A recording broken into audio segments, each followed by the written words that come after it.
balisage diurne, tout ce qui est marquage, et un balisage nocturne aussi, en termes, si on veut. Avec la découverte gazière et pétrolière, aujourd'hui, la société Eloconia, qui utilise plus les hélicoptères pour amener les travailleurs de la société BP, voulait vraiment faire sa base ici. Il est plus proche actuellement avec le hub GTA BP, lui est plus proche. Donc au large de Saint-Louis, au lieu de se baser à Dakar, il préfère baser ici. Donc c'est dans l'avenant numéro 2 que l'État du Sénégal avait signé avec la société Transcom que cette activité était mise dedans. Malheureusement, les travaux sont à l'arrêt avec toutes les contraintes qu'on a avec Transcom pour poursuivre les travaux. Donc ce point sera ici. Maintenant, selon l'orientation aussi, d'où le vent souffle aussi, le point H sera orienté dans ce sens pour permettre aux hélicoptères, même le principe avec les avions aussi, de pouvoir décoller et atterrir. Donc nous attendons avec les négociations avec Transcom, si on parvient à les avoir, de continuer les travaux, mais sinon on pourra trouver des structures au niveau de la place pour continuer les activités. Parce que c'est une demande qui est là. Vous commencez à y réfléchir. Ouais. Une importante demande. De la piste 36, donc de l'autre côté on aura 18.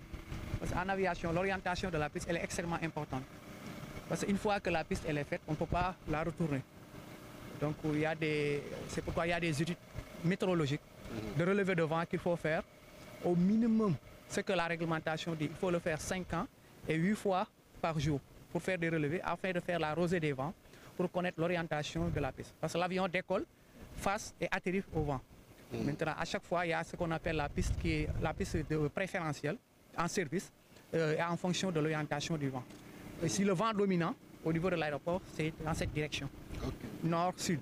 C'est pourquoi maintenant, on a décalé, si vous voyez, la fin de la piste ne coïncide pas avec le début des marquages.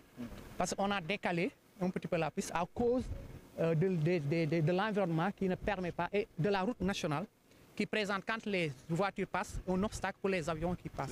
C'est pourquoi si on avait en amont fait la fin de la piste de l'autre côté, on n'aurait pas respecté les normes. C'est pourquoi on a fait un décalage qui va réduire la longueur de la piste, donc un peu contraignant par rapport aux avions qui vont utiliser l'aéroport. Mais tout ça, ça a été déclaré et que les avions, les compagnies aériennes sachent que pour venir ici, la piste c'est 2450 mètres qui sont opérationnels. Mais on peut déclarer 2500, mais compte tenu des décalages, donc on aura cela. Donc sur le dossier de Hariala dont on parlait, ça c'est la surface de montée au décollage et la surface d'approche qui permet aux avions de revenir, mais aussi un avion qui quitte là-bas, c'est là qui va devenir sa surface de montée au décollage. Donc il y a des normes à respecter, c'est pourquoi les bâtiments ne doivent pas être dans cette cône d'envol. Donc c'est pourquoi avec le préfet, les recensements ont été déjà faits. On avait envoyé le rapport. Malheureusement, le ministère des Finances avait seulement payé la partie supplémentaire des impenses. Nous avons relancé avec vous. Donc on attend de faire le suivi pour permettre vraiment de dégager cette partie. D'ailleurs, un marché a été lancé et qu'aujourd'hui, on va commencer le mur de clôture pour vraiment sécuriser l'emprise qui est déjà libérée. Donc, maintenant, le problème ici qu'on a au niveau de la piste, parce que la piste seulement ne suffit pas dans l'infrastructure. Il faut, au-delà de la piste, avoir ce qu'on appelle les accotements qui sont un petit peu mal aménagés aujourd'hui ici, à partir de la bande. Mais il y a quelque chose qui est réglementé, c'est la bande. Tout ce qu'on a comme arbustes et autres là ne devrait pas être aujourd'hui. On doit la stabiliser de telle sorte qu'un avion qui sortirait, on ne le souhaite pas, ne serait pas heurté à des obstacles qui peuvent détruire sa structure. Donc à partir de la piste jusqu'à 140